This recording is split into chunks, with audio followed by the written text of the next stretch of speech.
ஓம் சாந்தி 27/4/2026. இனிமையான குழந்தைகளே, நீங்கள் மலர்களாகி அனைவருக்கும் சுகம் கொடுக்க வேண்டும். மலர்களாகிய குழந்தைகள் வாயிலிருந்து ரத்தினங்களை வெளிப்படுத்துவார்கள். கேள்வி: மலர்களாக ஆகக்கூடிய குழந்தைகளுக்கு இறைவனுடைய எந்த அறிவுரையின் மூலம் அவர்கள் எப்பொழுதும் மனம் வீசக்கூடியவர்களாக இருப்பார்கள்? பதில்: ஓ எனது மலர் போன்ற குழந்தைகளே, நீங்கள் உங்களுக்குள் பாருங்கள். எனக்குள் எந்த அசுரத்தனமான தீய குணம் என்ற முள்ளும் இல்லை அல்லவா? ஒருவேளை உள்ளே ஏதாவது முள் இருந்தது என்றால் பிறருடைய அவகுணங்களின் மூலம் வெறுப்பு ஏற்படுவது போல தனது அவகுணத்தின் மீதும் வெறுப்பு ஏற்படத்தான் வேண்டும். அப்பொழுது முள் வெளியேறிவிடும். தன்னை தான் கண்காணித்தபடி இருங்கள். மனம், சொல், செயலால் தண்டனையை அனுபவிக்க வேண்டிய அளவு எந்த பாவ கர்மமும் ஆவது இல்லை தானே? ஓம் சாந்தி. ஆன்மீக குழந்தைகளுக்கு ஆன்மீக தந்தை புரிய வைக்கிறார். இந்த சமயம் ராவண ராஜ்யமாக இருப்பதால் மனிதர்கள் அனைவரும் தேக உணர்வில் இருக்கிறார்கள். ஆகையால் அவர்கள் காட்டு முள் எனப்படுகிறார்கள். இதை யார் புரிய வைப்பது? எல்லைக்கு அப்பாற்பட்ட தந்தை. அவர் இப்பொழுது முட்களை மலர்களாக ஆக்கி கொண்டிருக்கிறார். அவ்வப்பொழுது மாயை மலராக ஆகி கொண்டிருக்கும் போதே முள்ளாக ஆக்கிவிடக்கூடியதாக இருக்கிறது. இது முள் நிறைந்த காடு என்று சொல்லப்படுகிறது. இதில் பலவிதமான மிருகங்கள் போன்ற மனிதர்கள் வசிக்கிறார்கள். மனிதர்கள்தான், ஆனால் ஒருவருக்கு ஒருவர் மிருகங்களைப் போல சண்டையிட்டு கொண்டபடி இருக்கிறார்கள். வீட்டிற்கு வீடு சண்டை அதிகமாக உள்ளது. விஷக்கடலில் தான் அனைவரும் இருக்கிறார்கள். இந்த முழு உலகமும் மிக பெரிய விஷக்கடலாக உள்ளது. அதில் மனிதர்கள் அடி வாங்கியபடி உள்ளனர். இதுதான் தூய்மையற்ற கீழான உலகம் எனப்படுகிறது. இப்பொழுது நீங்கள் முள்ளிலிருந்து மலர்களாக ஆகிக் கொண்டிருக்கிறீர்கள். தந்தை தோட்டக்காரர் எனவும் அழைக்கப்படுகிறார். தந்தை வந்து புரிய வைக்கிறார். கீதையில் உள்ளது ஞானத்தின் விஷயங்கள். மற்றபடி மனிதர்களின் நடத்தை எப்படி உள்ளது? பாகவதத்தில் இது குறித்த வர்ணனை உள்ளது. என்னென்ன விஷயங்கள் எழுதிவிட்டனர். சத்தியுகத்தில் இப்படி சொல்ல மாட்டார்கள். சத்தியுகம் மலர்களின் தோட்டம். இப்பொழுது நீங்கள் மலர்களாக ஆகி கொண்டிருக்கிறீர்கள். மலர்களாக ஆகி பிறகு முட்களாக ஆகி விடுகின்றனர். இன்று மிகவும் நன்றாக நடக்கிறார். பிறகு மாயையின் புயல் வந்து விடுகிறது. அமர்ந்தபடியே மாயை மோசமான நிலைக்கு தள்ளிவிடுகிறது. நான் உங்களை உலகின் எஜமானனாக ஆக்குகிறேன் என தந்தை கூறிக்கொண்டே இருக்கிறார். நீங்கள் உலகின் எஜமானனாக இருந்தீர்கள் என பாரதவாசிகளுக்கு கூறுகிறார். நேற்றைய விஷயமாகும். லக்ஷ்மி நாராயணரின் ராஜ்யம் இருந்தது. வைர வைடூரியங்களால் ஆன மாளிகைகள் இருந்தன. அது அல்லாவின் தோட்டம் என்றே சொல்கின்றனர். வனம் இங்கே இருக்கிறது, பிறகு தோட்டமும் இங்கே இருக்கும் அல்லவா? பாரதம் சொர்க்கமாக இருந்தது. அதில் மலர்கள் நிறைந்திருந்தன. தந்தைதான் மலர் தோட்டத்தை உருவாக்குகிறார். மலராக ஆகியபடியே பிறகு தவறான தொடர்பில் வந்து கெட்டு போகின்றனர். போதும் பாபா, நாங்கள் திருமணம் செய்து கொள்கிறோம். மாயையின் கவர்ச்சியை பார்க்கிறார்கள் அல்லவா? இங்கேயோ முற்றிலும் அமைதி நிறைந்துள்ளது. இந்த முழு உலகமும் காடாக உள்ளது. காட்டில் கண்டிப்பாக தீ பற்ற போகிறது. ஆக காட்டில் வசிப்பவர்களும் அழிந்து போவார்கள் அல்லவா? 5000 வருடங்களுக்கு முன்பு பற்றியதை போன்று அதே தீ பற்றும். அதன் பெயரை மகாபாரத சண்டை என வைத்துள்ளனர். அணுகுண்டுகளின் போர் முதலில் யாதவர்களுடையதாக தான் இருக்கும். அந்த பாடலும் உள்ளது. அறிவியலின் மூலம் ஆயுதங்களை உருவாக்கி உள்ளனர். சாஸ்திரங்களில் பல கதைகள் உள்ளன. தந்தை குழந்தைகளுக்கு புரிய வைக்கிறார், அப்படி யாரும் வயிற்றில் இருந்த ஆயுதங்களை வெளிப்படுத்த முடியாது. அறிவியலின் மூலம் எவ்வளவு அணுகுண்டுகள் முதலானவற்றை உருவாக்குகிறார்கள். 2 குண்டுகள் போட்டாலும் எவ்வளவு நகரங்கள் அழிந்து விட்டன. எவ்வளவு மனிதர்கள் இறந்தனர். லட்சக்கணக்கானவர்கள் இறந்திருப்பார்கள். இப்பொழுது இவ்வளவு பெரிய காட்டில் கோடிக்கணக்கான மனிதர்கள் இருக்கிறார்கள். இதில் தீப்பற்ற போகிறது.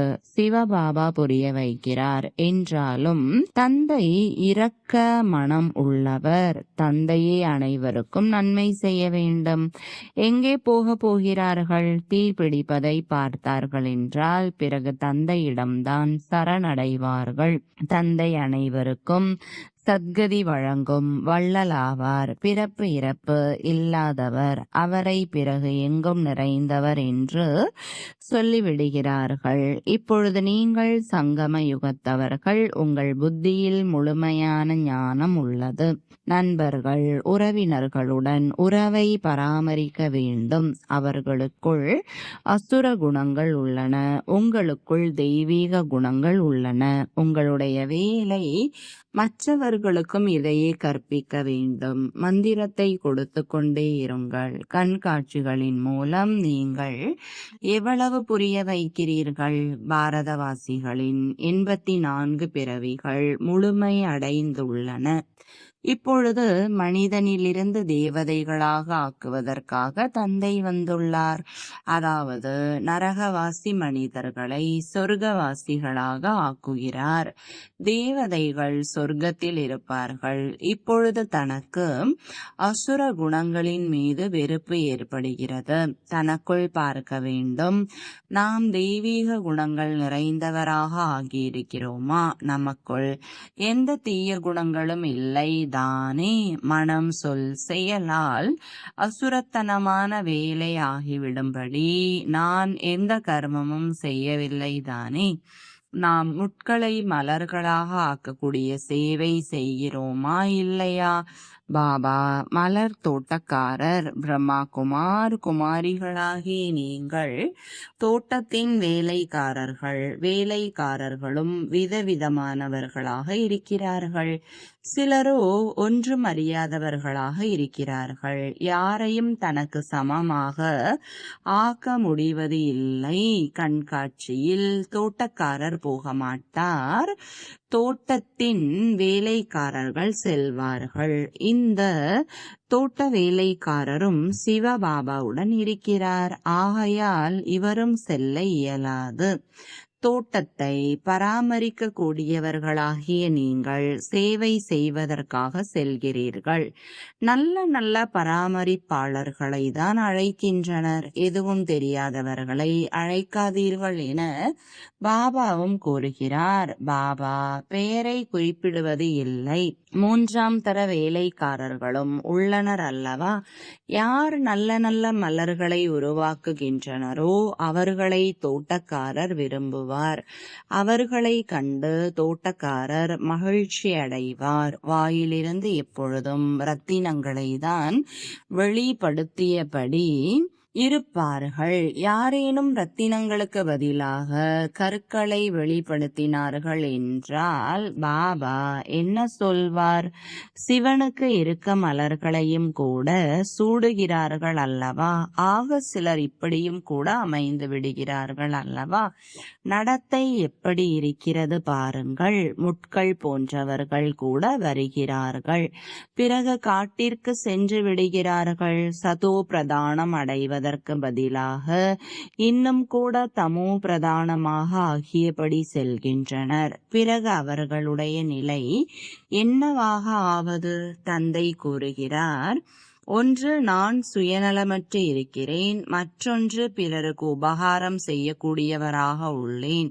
என்னை நிந்தனை செய்யக்கூடிய பாரதவாசிகளுக்கு நான் உபகாரம் செய்கிறேன். நான் இந்த சமயத்தில்தான் வந்து சொர்க்கத்தை உருவாக்குகிறேன். சொர்க்கத்திற்கு வாருங்கள் என அழைத்தால் நாங்கள் இங்கே சொர்க்கத்தில்தானே இருக்கிறோம் என்கிறார்கள். சொர்க்கம் சத்தியுகத்தில் இருக்கிறது. கலியுகத்தில் எங்கிருந்து சொர்க்கம் வந்தது? கலியுகம் நரகம் என்று அழைக்கப்படுகிறது. பழைய தமோ பிரதானமான உலகமாக இருக்கிறது. சொர்க்கம் எங்கே இருக்கும் என மனிதர்களுக்கு தெரியவே தெரியாது. சொர்க்கம் ஆகாயத்தில் இருப்பதாக புரிந்து கொள்கிறார்கள். தில்வாடா ஆலயத்தில் கூட சொர்க்கத்தை மேலே காட்டியுள்ளனர். கீழே தபஸ்யா செய்து கொண்டிருக்கின்றனர். எனவே மனிதர்களும் இன்னார் சொர்க்கத்திற்கு சென்று விட்டார் என சொல்லிவிடுகின்றனர். சொர்க்கம் எங்கிருக்கிறது? சொர்க்கவாசி ஆனார் என அனைவரை குறித்தும் சொல்லிவிடுகிறார்கள். இது விஷக்கடலாக தான் உள்ளது. பார்க்கடல் என விஷ்ணுபுரிக்கு சொல்லப்படுகிறது. அவர்கள் பிறகு பூஜைக்காக ஒரு பெரிய குளத்தை உருவாக்கி விட்டார்கள். அதில் விஷ்ணுவை அமர்த்தியுள்ளனர். இப்பொழுது குழந்தைகளாகிய நீங்கள் சொர்க்கத்திற்கு செல்வதற்கான ஏற்பாடுகளை செய்து கொண்டு இருக்கிறீர்கள். அங்கே பாலாறு ஓடும். இப்பொழுது குழந்தைகளாகிய நீங்கள் மலர்களாக ஆகியபடி இருங்கள். இவர் முள்ளாக இருக்கிறார் என்று யாராவது சொல்லும் அளவிற்கு எந்த விதமான நடத்தையும் ஒரு பொழுதும் இருக்கக்கூடாது. எப்பொழுதும் மலராக ஆவதற்கான முயற்சியை செய்து கொண்டே இருங்கள். மாயை முள்ளாக ஆக்கிவிடுகிறது. ஆகையால் தன்னை மிகவும் பாதுகாத்து கொள்ள வேண்டும். இல்லற காரியங்களில் இருந்தபடி தாமரை மலர் போல தூய்மையாக ஆக வேண்டும் என தந்தை சொல்கிறார். தோட்டக்காரரான பாபா முள்ளிலிருந்து மலராக ஆக்குவதற்காக வந்திருக்கிறார். நாம் மலராகி இருக்கிறோமா என பார்க்க வேண்டும். மலர்களை தான் சேவைக்காக அங்குமிங்கும் அழைத்தபடி இருக்கிறார்கள். பாபா ரோஜா மலரை அனுப்புங்கள். என்னென்ன மாதிரியான மலர் உள்ளது என கவனிக்கப்படுகிறதல்லவா? நான் உங்களுக்கு ராஜயோகத்தை கற்பிப்பதற்காக வருகிறேன் என தந்தை கூறுகிறார். இந்த கதை சத்தியநாராயணருடையது ஆகும். சத்தியமான பிரஜைகளினுடையது அல்ல. ராஜா ராணியாக ஆவார்கள் என்றால் பிரஜைகளும் ஆவார்கள் என்பது புரிந்த விஷயமாகும். ராஜா ராணி மற்றும் பிரஜைகள் எப்படி வரிசைப்படியாக ஆகிறார்கள் என்பதை நீங்கள் புரிந்து கொள்கிறீர்கள். தம்மிடம் 2 ரூபாயோ 5 ரூபாயோ கூட சேமிப்பு இல்லாத ஏழைகள் என்னதான் கொடுப்பார்கள்? 1000 ரூபாய் கொடுப்பவர்களுக்கு கிடைக்கும் அளவு அவர்களுக்கும் கிடைக்கிறது. பாரதம் அனைத்தையும் விட ஏழையாக உள்ளது. பாரதவாசிகளாகிய நாம் சொர்க்கவாசிகளாக இருந்தோம் என யாருக்கும் நினைவு இல்லை. கவலைகள் கொர் கொர் என சப்தமிடுவது போல தேவதைகளின் புகழை பாடுகிறார்கள். ஆனால் புரிந்து கொள்ள முடிவது இல்லை. வானம்பாடி பறவை எவ்வளவு இனிமையாக குரல் கொடுக்கிறது. அர்த்தம் எதுவும் இருப்பது இல்லை. இன்றைய நாட்களில் அநேகர் கீதையை கூறுகிறார்கள். மாதர்கள் கூட வெளிப்பட்டுள்ளனர். கீதையின் மூலம் எந்த தர்மம் உருவானது? இதை பற்றி சிறிதும் தெரியாது. யாரேனும் ஏதாவது சிறிது மந்திரங்களை தந்தால் போதும் இவர் பகவான் என புரிந்து கொள்வார்கள். பதீத பாவனா என பாடுகிறார்கள் என்றால் தூய்மையற்றவராக உள்ளனர் அல்லவா? தந்தை கூறுகிறார், விகாரத்தில் செல்வது என்பது முதல் நம்பர் தூய்மையற்ற தன்மையாகும். இந்த முழு உலகமும் தூய்மையற்றதாக உள்ளது. ஓ பதீத பாவனா, வாருங்கள் என அனைவரும் கூக்குரலிடுகிறார்கள். இப்பொழுது அவர் வர வேண்டுமா? அல்லது கங்கா ஸ்நானம் செய்வதன் மூலம் தூய்மை அடைய வேண்டுமா? மனிதரிலிருந்து தேவதையாக ஆவதற்கு தந்தை எவ்வளவு உழைக்க வேண்டியுள்ளது? என்னை நினைவு செய்தீர்கள் என்றால் நீங்கள் முள்ளிலிருந்து மலராக ஆகிவிடுவீர்கள் என தந்தை கூறுகிறார். வாயிலிருந்து ஒரு பொழுதும் கற்களை வெளிப்படுத்தாதீர்கள், மலராக ஆகுங்கள். இதுவும் கூட படிப்பல்லவா? போக போக கிரகச்சாரம் பிடித்து கொண்டது என்றால் தோல்வி அடைந்து விடுகிறார்கள். நம்பகமானவர்களிலிருந்து நம்பகம் இல்லாதவராகி விடுகிறார்கள். பிறகு நாம் பாபாவிடம் செல்லலாம் என சொல்கின்றனர். இந்திர சபையில் அழுக்கானவர் வர இயலாது. இது இந்திர சபை அல்லவா? அழைத்து வரக்கூடிய பிராமணியின் மீது மிக பெரிய பொறுப்பு உள்ளது. விகாரத்தில் சென்று விட்டார்கள் என்றால் பிராமணியின் மீது சுமை ஏறிவிடும். ஆகையால் கவனத்துடன் பிறரை அழைத்து வர வேண்டும். போக போக நீங்கள் பார்க்க போகிறீர்கள். சாது சந்நியாசிகள் முதலான அனைவரும் வந்து வரிசையில் நின்று விடுவார்கள். பீஷ்ம பிதாமகர் முதலானவர்களின் பெயர்கள் உள்ளன அல்லவா? குழந்தைகளுக்கு விசாலமான புத்தி இருக்க வேண்டும். பாரதம் மலர் தோட்டமாக இருந்தது என நீங்கள் யாருக்கு வேண்டுமானாலும் சொல்ல முடியும். தேவி தேவதைகள் வசித்து கொண்டிருந்தனர். இப்பொழுதோ முட்களாக ஆகிவிட்டனர். உங்களுக்குள் 5 விகாரங்கள் உள்ளன அல்லவா? ராவண ராஜ்யம் என்றாலே காடு. தந்தை வந்து முட்களை மலர்களாக ஆக்குகிறார். சிந்தித்து பார்க்க வேண்டும். இப்பொழுது நாம் ரோஜா மலராக ஆகாவிட்டால் பிறவி பிறவிகளுக்கும் இறுக்கம் மலராகவே ஆகிவிடுவோம். அனைவரும் தமக்கு நன்மை செய்து கொள்ள வேண்டும். சிவபாபாவிற்கு உதவி செய்ய போவது இல்லை, தனக்குத்தான் உதவி செய்து கொள்ள வேண்டும். இப்பொழுது ஸ்ரீமத் படி நடக்க வேண்டும். தோட்டத்திற்கு யார் சென்றாலும் மனம் வீசும் மலர்களை தான் பார்ப்பார்கள், எருக்கம் மலர்களை பார்க்க மாட்டார்கள். மலர் கண்காட்சி நடக்கிறது அல்லவா? இதுவும் கூட மலர் கண்காட்சி. மிக பெரிய பரிசு கிடைக்கிறது. மிகவும் முதல் தரமான மலராக ஆக வேண்டும்.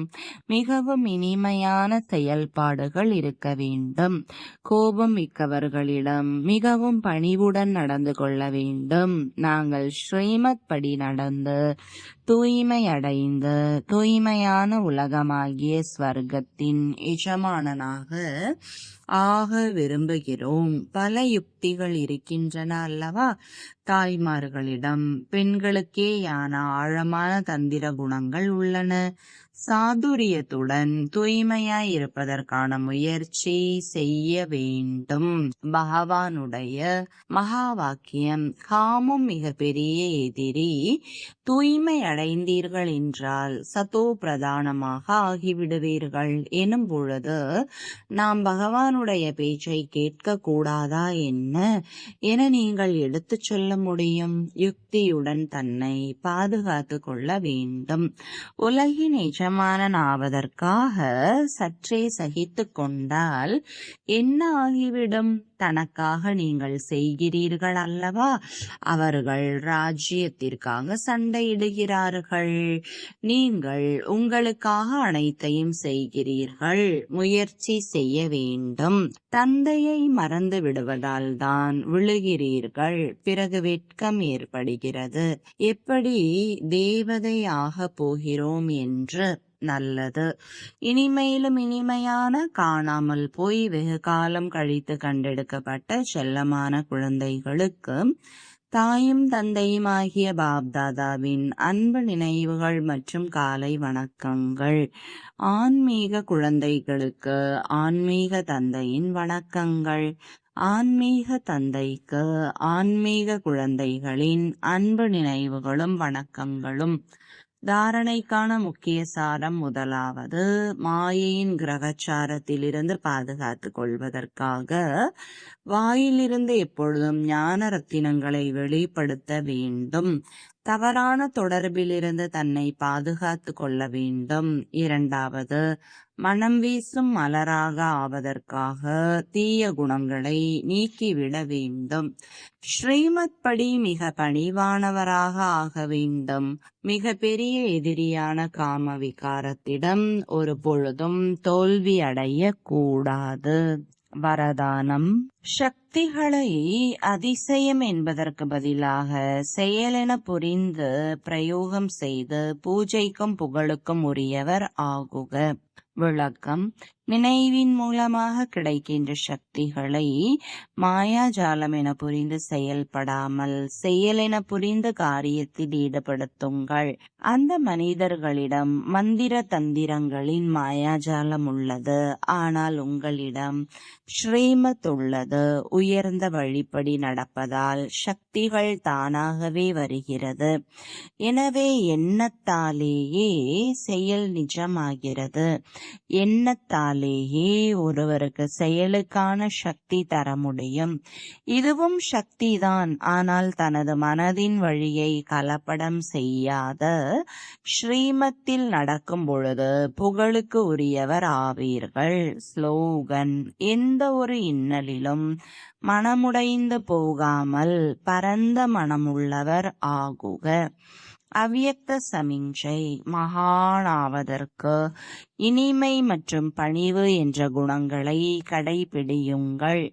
சரள சுபாவம் உள்ளவரே இனிமையான குணம் நிரம்ப பெற்றவர். அவரே என்றென்றும் புன்னகையுடன் இருப்பார். சிரித்த முகம் அனைவரையும் ஈர்க்கிறது. மலர்ந்த முகம் என்பது அதீந்திரிய சுகத்தில் திளைத்திருப்பது. ஞான சிந்தனை செய்வது ஆத்ம நிலையில் நிலை பெற்று அதீந்திரிய சுகத்தில் மூழ்கி இருப்பதே மலர்ந்த முகம். அப்படிப்பட்ட மலர் போன்ற முகமே அனைவரையும் ஈர்க்கிறது. ஓம் சாந்தி.